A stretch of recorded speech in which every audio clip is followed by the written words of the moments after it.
In 1907, a young man in Vienna submitted a portfolio of drawings to one of the most respected art schools in Europe. He was rejected. He tried again the next year, rejected a second time. That young man's name was Adolf Hitler. For decades, historians have asked an uncomfortable question. If two art teachers had said yes instead of no, would World War II have even happened? Today we're going to look at what actually happened and what history says about whether one man really can change everything. Before he was anything else, Hitler wanted to be a painter. As a teenager in Austria, he wasn't interested in school, business, or his father's career as a customs officer. He drew, he painted landscapes and buildings, and he genuinely believed he was talented enough to make it his life's work. In 1907, at 18 years old, he applied to the Academy of Fine Arts Vienna, one of the top art schools in the region. He failed the entrance exam. The examiners noted that his portfolio showed too few heads. He tried again in 1908, rejected a second time. This time, he wasn't even allowed to sit the exam at all. That same year, his mother died of cancer. He had no family income, no school placement, and no real plan. For the next several years, Hitler lived in homeless shelters in Vienna, selling small watercolor paintings and postcards to tourists just to survive. Historians estimate he painted hundreds of these simple street scenes. Technically decent, but unoriginal. Not the work of a visionary, just a struggling artist trying to make rent. This is where the what if really begins. Let's play this out for a moment. Imagine the Academy says yes in 1907. Hitler enrolls. He spends the next several years training as a painter, surrounded by other artists, building a career, maybe even some modest success. Does that erase the war? Does that stop the Holocaust? Here's the honest answer most historians give. Probably not entirely, and that might be the most unsettling part of the story. Hitler didn't create the conditions that let him rise to power. Germany did. After World War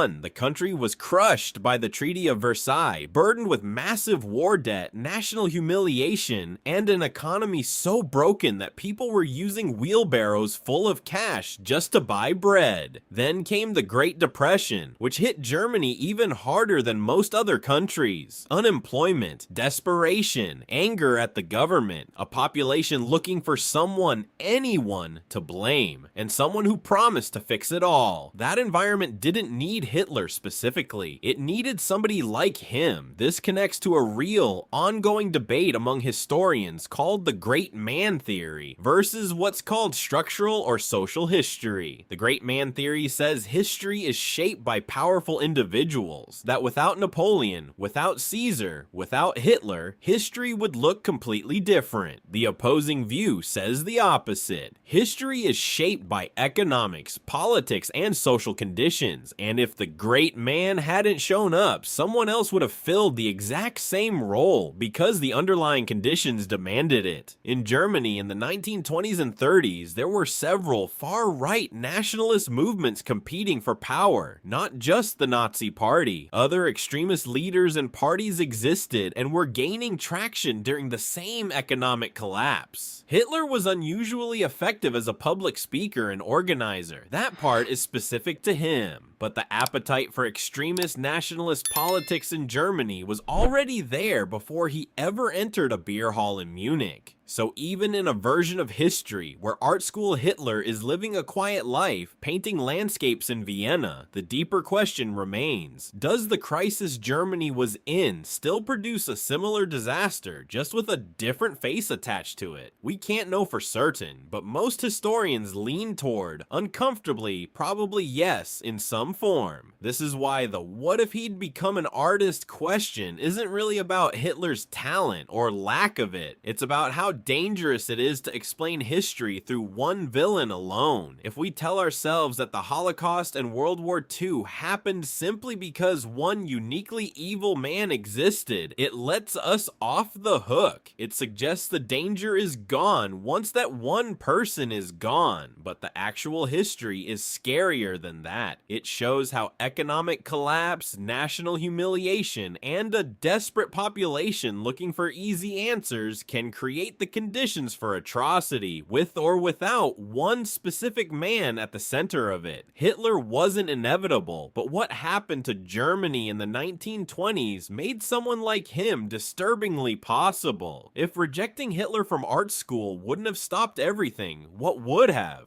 Historians point to different possible turning points: a less punishing peace treaty after World War I, a faster international response to the early years of Nazi rule, stronger democratic institutions in Germany that could have resisted an authoritarian takeover, or global economic stability that never let the Depression hit as hard. None of these involve rejecting a painting. That's the real sobering lesson buried inside this what if. It's tempting to imagine history hinging on one small decision, one single moment where everything could have gone differently. Sometimes it does, but some tragedies are built by entire systems failing at once, not by one person's art school application. So would the world have been different if two examiners in Vienna had said yes instead of no? Almost certainly, some things would have changed, but the full picture is far more complicated and far more uncomfortable than a simple story about one rejected artist. History rarely hinges on a single door closing. Usually it's 100 doors, all closing at once. If this made you think differently about how history actually works, hit subscribe. Next time we're looking at another what if moment that historians still argue about today. See you in the next one.